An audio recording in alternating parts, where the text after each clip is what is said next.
Ayer habíamos dejado el sermón en ese momento en que se aparece Jesús en el cenáculo y los apóstoles se arrodillan ante él. Los apóstoles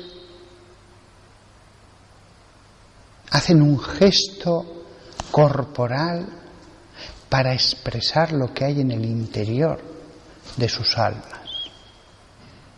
Esto es muy importante, que se refleja en la misa. En la misa, los que somos creyentes nos arrodillamos cuando aparece Jesús. Si alguien no es creyente, no tiene por qué arrodillarse, ni se le exige, ni se le pide. Si quiere hacerlo, que lo haga, pero el arrodillarse es un gesto que corresponde a la adoración del alma. Los creyentes en la misa nos arrodillamos ante la presencia de Jesús. Esto es tan importante que la Congregación para el Culto Divino el año pasado sacó una nota diciendo: si alguien no puede arrodillarse, que haga una inclinación con su cuerpo. Hemos observado, es verdad, como cada vez más personas en las misas no se arrodillan ante la presencia de Jesús. Eso es reflejo de un estado del alma, de una teología, de una forma de entender la misa. Hay dos momentos en que todos se arrodillan, que es cuando aparece el cuerpo y la sangre de Cristo. Pero hay un tercer momento en que se arrodilla el sacerdote, porque es el momento en que Jesús apareció en el cenáculo. Y allí el sacerdote hace genuflexión. Hace genuflexión tratando de condensar en un momento tan breve ese episodio que sucedió hace 2000 años. Vivir la resurrección en la misa. Vivir la resurrección en la misa.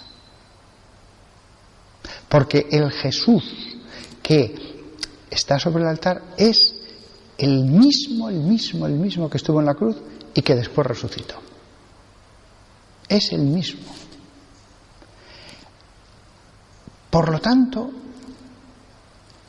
todo el mundo, cuando ve al sacerdote hacer ese gesto, interiormente adora. La rúbrica dice: el sacerdote, después de mezclar la partícula en el cáliz. Tampoco es que esté prohibido, si alguno desea arrodillarse, que se arrodille, pero en el momento de la partícula en el cáliz dice el sacerdote. ¿Por qué? Porque en ese momento solo los apóstoles se arrodillaron. Porque en ese momento solo se dio a conocer a los apóstoles. Y la verdad es que sucede hoy día algo parecido. Aunque ocurre a la vista de todos, casi nadie suele captar el significado de ese momento. Habíamos dejado ayer aquí el sermón. Quería decir algunas palabras más, como ya he hecho, pero hoy quería acabar estos dos sermones sobre momentos de la misa incidiendo un poco más en el momento en que la palabra de Dios resuena en la misa. Le he dedicado ya muchos otros sermones, pero de verdad que creo que en el sermón de hoy, más que hablar de algún aspecto de la lectura de hoy, el tema puede ser la palabra de Dios en general. Fijaos, os he dicho que hay un momento que es el de la crucifixión, cuando se eleva a Cristo sobre el altar. Hay otro momento que es la resurrección que aparece en el cenáculo. Hay otro momento que es Jesús enseñando en la sinagoga. Realmente, cuando vemos a los judíos reunidos en la sinagoga en torno a la palabra, nosotros vivimos lo mismo, exactamente lo mismo. La palabra de Dios resuena aquí como resonó en la sinagoga. Como resonó en la sinagoga cuando estaba ya Jesús, niño y adulto, cuando iba allí y a veces le daban la palabra. Nos podemos imaginar ese ambiente, nos podemos imaginar todos reunidos sin sagrario, sin altar, reunidos en torno a la palabra. Y a la escucha de esa palabra sucede la explicación de Jesús. ¿Cuántas veces él, que era considerado rabí, él que andaba de un lado a otro por Israel, se le daría la palabra en las sinagogas? En muchas otras, por supuesto, no querían ni recibirlo, pero en otras sí. Escuchar la palabra de Dios y la explicación de la segunda persona. La palabra de Dios explicada por la palabra de Dios. Dios explicando lo que ha dicho Dios. Eso lo tenemos hoy día. Es cortita, es algo que santifica la misa. Pero aunque sea corto el tiempo que dedicamos a la liturgia de la palabra, me acuerdo cuando era un joven adolescente, se me hacía larguísima. Si me hubieran preguntado cuántas lecturas hay, no sé, hay muchas lecturas. Y el sermón inacabable, seguía y seguía hablando allí el cura. Se me hacía larguísimo. Ahora no, ahora es lo contrario. Digo, qué breve, qué corto. Claro, podríamos estar alimentándonos más de la palabra en la misa, pero hay que ser realistas. A la mayor parte de la gente se le hace muy larga la liturgia de la palabra. Muy larga. Entonces, la Iglesia ha puesto la medida justa como madre. Porque el que quiere alimentarse más puede hacerlo. Mientras que el que, como los niños pequeños que tienen un estómago muy pequeño, si se lo metes a la fuerza, lo vomita. Le sienta mal al menos. Entonces la Iglesia ha puesto la medida justa. Y es muy justa. Porque con lo que se lee en la misa hay suficiente para meditar. Hay suficiente para reflexionar. Para haberlo leído antes si uno quiere. O repetirlo interiormente después, al salir. A veces, es cierto, no es fácil.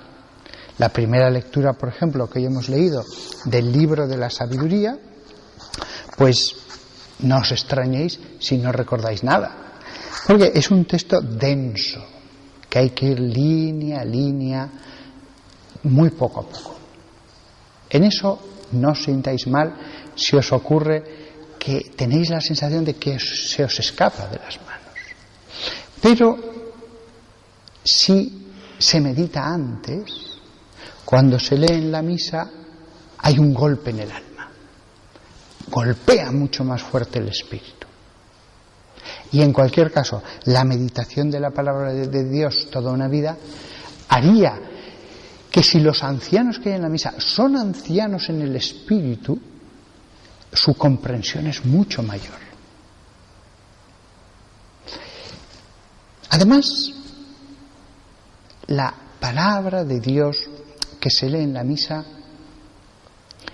es Dios que habla en la misa. Si no la tuviéramos, nos quedaríamos en la misa con la adoración, con Dios mío, te amo, los sentimientos, los actos de fe. Mientras que con la liturgia de la palabra, la misa se transforma verdaderamente en una enseñanza, en un alimento espiritual. La sinagoga precede al altar cristiano. La sinagoga precede al cenáculo de la última cena. Cuando leemos el Evangelio es como si Jesús estuviera aquí hablándonos. No le vemos, tampoco le vemos en el pan. Cuando habla Ezequiel, es como si estuviera Ezequiel hablándonos, o Joel, o cualquiera de los apóstoles. Es lo mismo. Todo esto coronado por Jesús. A Jesús es más fácil entenderle. Muchos de los que escucharon a Joel no entendieron muchas de las cosas que dijo Joel. No se os puede echar en cara que a veces no entendáis. Los que escucharon a Malaquías a veces no entendían todo lo que decía Malaquías. Había partes muy sencillas, esas sí, y además muy adaptadas a la época, pues que este rey pues va a ser vencido, que viene una bendición de Dios, pero otras partes no. Otras partes no. Entonces, no os preocupéis, cada uno que haga lo posible. Dios no pide más. Yo ahora, cuando recuerdo a mis 18 años seminarista leyendo la Biblia, ahora entiendo que me enteraba ni un 5% cuando leía los textos difíciles de los profetas. Sin embargo, había otras partes muy sencillas que lo entendía todo. El Génesis, el Éxodo, las batallas contra los filisteos. En esa época de mi vida, la parte que más me gustaba era la de las batallas. Y cuanta más batalla, mejor. Sin embargo, San Pablo me resultaba muy duro. Como veis, la persona en su recorrido por la Escritura al principio se solaza, obtiene beneficio de las mismas partes que los sencillos israelitas tomaban beneficio. Pero después va habiendo una progresión y empieza uno a entender más los salmos, empieza uno a meditar, por ejemplo, el libro de Proverbios, sencillísimo y encantador. No requiere ninguna enseñanza. La palabra de Dios habla con una claridad que no requerimos que nadie nos la explique. Y la misma Biblia va haciendo que nos internemos más y más y más. Como veis, es todo un mundo que es proclamado en la misa. Si no fuera proclamado en la misa, tendríamos como fe que sí, que hay un libro muy sagrado, muy importante, pero que no lee casi nadie. De esta manera todos nos asomamos. También es muy útil, aunque no sea palabra de Dios, leer a los padres de la Iglesia. Pero ¿quién de los fieles normales lee a los padres de la Iglesia? Nadie. La Iglesia ha actuado con suma sabiduría. Y el sermón vale menos que la palabra de Dios. Pero incluso yo, cuando asisto a una concelebración con más sacerdotes, a pesar de que la palabra de Dios es más noble, en cuanto el sacerdote va a abrir la boca para el sermón, abres los ojos, aguzas el oído, va a decir cosas nuevas, va a decir cosas que no has oído. Vale menos, pero es como los niños, que a veces un alimento más fácil de digerir, más sencillo, resulta a veces más provechoso que algo que en sí tiene más calorías, más propiedades, más minerales, etc. Por lo tanto, la conjunción es perfecta. Y todo esto acaba finalmente con una respuesta del pueblo. ¿Qué respuesta puede venir después de la palabra de Dios y la explicación, que es el sermón? La respuesta a la palabra de Dios es el credo. Señor, creo. Podríamos decirlo con una frase: Señor, creo, y repetirla 6 veces, como al principio está el Señor, ten piedad. Pero ese creo se expande, recorre todas las verdades esenciales de la fe. ¿Qué es lo esencial de la fe? El credo. El resumen, el credo. Es el resumen que se hizo en los primeros siglos, cuando aquellos obispos antiquísimos dijeron, ¿cuál podría ser el mejor resumen? Y se dieron cuenta de que era una labor muy delicada. Y en un concilio, uno de los primeros, fue como perfilaron el credo. Y el credo es lo que morían, lo que recitaban muchos mártires al ir a la arena del circo, al ir hacia el martirio. El credo como acto de fe. Por lo tanto, no solamente con la boca, sino con el corazón, es un asentimiento a la palabra de Dios. Y con un pequeño detalle, que esto sí que lo hace el sacerdote y lo pueden hacer todos los que lo deseéis. Dice la rúbrica que en un momento dado del credo el sacerdote haga inclinación profunda, no de cabeza, como al nombre de la Trinidad, de Jesús o del Santo del Día, sino profunda, del cuerpo. Y es cuando se habla de la encarnación. En ese momento la Iglesia nos pide que honremos ese momento. Podría haber pedido que honráramos de forma especial otros misterios, pero otros misterios van a ser honrados por otros ritos de la misa. Y entonces dijeron, no, la encarnación. La encarnación es de todos los artículos de la fe aquel que en el credo el sacerdote se inclina ante él al recitarlos con su boca. Que todos nosotros vayamos teniendo hambre de introducirnos en los ritos, ceremonias de la misa, porque es una fe vívida, es una liturgia transformante, es una liturgia que nos cambia solamente por estar en ella con el corazón. Que todos nosotros cada vez le pidamos a la Virgen María vivir la Eucaristía como ella la vivió.